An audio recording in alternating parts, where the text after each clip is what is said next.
Hi friends, అందరికీ నమస్తే. ఇవాళ మనం మునక్కాయ పులుసు చేద్దాం. ఎలా చేయాలో ఈ వీడియోలో చూద్దాం. ముందుగా వెజిటేబుల్స్ శుభ్రంగా కడుక్కుందాం. 1/2 లీటర్ వాటర్లో నిమ్మపండు సైజ్ అంతా చింతపండు నానబెట్టుకున్నాను. ఒక 1/2 కిలో మునక్కాయలు కట్ చేసుకున్నాను. ఒక టమాటా కట్ చేసుకున్నాను. అలాగే ఒక ఆనియన్ కట్ చేసుకున్నాను. స్టవ్ పైన ప్యాన్ పెట్టుకొని 2 చెంచాలు ఆయిల్ వేసుకున్నాను. అలాగే ఉద్దిపప్పు, ఆవాలు, మెంతులు, ఎండుమిరపకాయలు 4 వేసుకున్నాను. ఆనియన్స్ కట్ చేసుకుంటున్న ఆనియన్స్ ఇందులో యాడ్ చేస్తున్నాను. అలాగే ఒక 4 తెల్లపాయలు ముక్కలు కూడా యాడ్ చేస్తున్నాను. చూసారా, ఇలా వేసుకొని కలుపుకోవాలి ఫ్రెండ్స్. ఇందులో మనం కొద్దిగా కరివేపాకు కూడా వేసుకుందాం. కరివేపాకు వేసుకొని కొద్దిసేపు వేపుకుందాం. తర్వాత మునక్కాయ ముక్కలు అనేది ఇందులో యాడ్ చేద్దాం. చూసారా, ఈ విధంగా వేపుకున్న తర్వాత ఆనియన్ ఇప్పుడు మునక్కాయ ముక్కలు అనేది ఇందులో యాడ్ చేసుకుందాం. ఇది నూనెలో కొద్దిసేపు వేగితే మునక్కాయ మంచి టేస్ట్ వస్తుందండి. ఇలా వేపుకుందాం. ఇలా మంచిగా కలుపుకుందామండి. ఇలా వేగిన తర్వాత ఇందులో టమాటా ముక్కలు, ఒక టమాటా కట్ చేసుకున్నాం కదా, అది ఇందులో యాడ్ చేసేద్దాం. యాడ్ చేసి మంచిగా కలుపుకుందామండి. కొద్దిసేపు మగ్గేంత వరకు వీటిని కలుపుకుందాం. అలాగే ఇప్పుడు ఇందులో 1.5 టేబుల్ స్పూన్ సాల్ట్ అనేది యాడ్ చేసుకుందాం ఫ్రెండ్స్.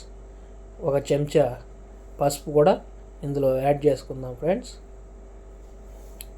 ఓకే, ఇప్పుడు దీన్ని శుభ్రంగా మనం కలుపుకుందాం.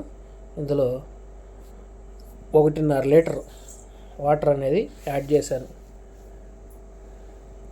ఇప్పుడు 1 టేబుల్ స్పూన్ 1.5 టేబుల్ స్పూన్ కారపొడి వేసుకున్నాను. 1 టేబుల్ స్పూన్ ధనియాల పొడి వేసుకొని మూత పెట్టి కాసేపు ఇది మరగనిద్దాము. చూసారా, ఇలా వేసుకొని చక్కగా కలుపుకోవాలి ఫ్రెండ్స్. కాసేపు మూత పెట్టి మరగనిద్దాం.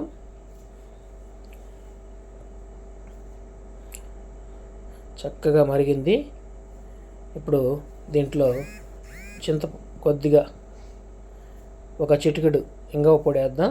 అలాగే టామరెంట్ వాటర్, చింతపండు నీళ్ళు ఇందులో వేసేద్దాం. అంతే ఫ్రెండ్స్, ఆల్మోస్ట్ అయిపోయినట్టే. ఇది ఒక 15 నిమిషాల వరకు ఇట్లా మరగనిద్దాం. పులుసు బాగా చిక్కబడుతుంది. మూత పెట్టుకొని కాసేపు మరగనిద్దాం. చాలా చక్కగా మరిగింది ఫ్రెండ్స్. చూసారా, మునక్కాయ పులుసు అనేది ఫైనల్గా రెడీ అయిపోయింది. దీన్ని టేస్ట్ చేసి ఎలా ఉందో చెప్తాను ఫ్రెండ్స్. గుమగుమలాడే మునక్కాయ పులుసు రెడీ అండి. ఎప్పుడు నాన్ వెజ్ కాకుండా వెజ్లో కూడా మునక్కాయ పులుసు అనేది చాలా బాగుంటుంది. మీరు ట్రై చేయండి ఫ్రెండ్స్.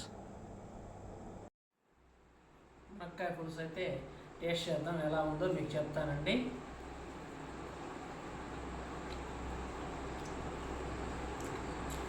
సూపర్గా ఉందండి. మునక్కాయ పర్ఫెక్ట్గా ఉడికిపోయింది. ఇంకా మనం అన్నం తిందాం, ఎలా ఉందో చెప్తాను. మునక్కాయ పులుసులోకి ఇలా ఆమ్లెట్ వేసుకొని తిందామండి.